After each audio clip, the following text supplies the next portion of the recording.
Welcome to the People's Voice podcast. Don't forget to subscribe to our YouTube channel at Animation Liberate for Organize to watch more of our videos to learn from the life of the common people, the challenges they face and how they manage to overcome it.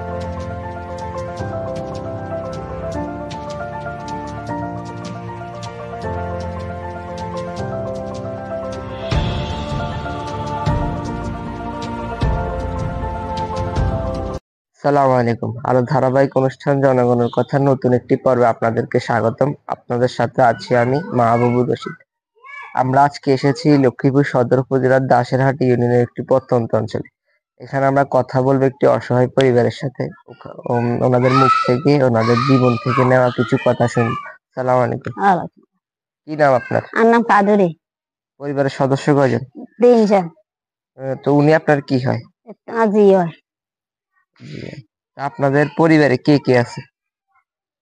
আমরা স্বামী স্ত্রী আছি আর নাই। আচ্ছা, তো আপনাদের পরিবারের উৎস কি, আয় রোজগার উৎস কি, কিভাবে চলেন আপনারা?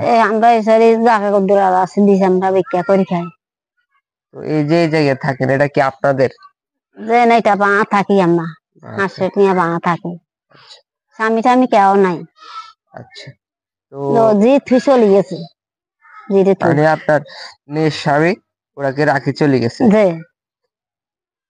তো আপনারা যে এই অবস্থায় বর্তমানে আছেন, আপনাদের কি প্রয়োজন? আপনাদের সবচেয়ে বড় প্রয়োজনটা কি? কি হলে মানে আপনারা একটু ভালোভাবে জীবন যাপন করতে পারবেন?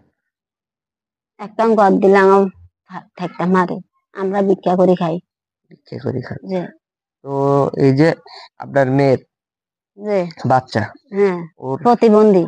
প্রতিবন্ধী চিকিৎসা করাতে পারেন না? 3 লাখ হারিয়ে চিকিৎসা করাতে।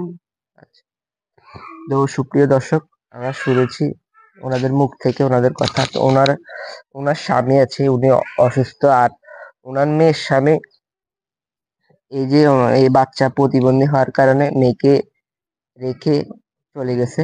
তো ওনারা অন্য একজনের বাসায় ভাড়া থাকেন। ওনাদের একটা জায়গা আছে, ওনারা ভিক্ষা করে খায়। আর্থিক সামর্থ্য না থাকার কারণে ওই জায়গায় ওনারা একটা ঘর করতে পারতেছে না। তো ওনাদের একটা ইচ্ছা যে ওনাদেরকে একটা ঘর নির্মাণ করে দিলে এবং এই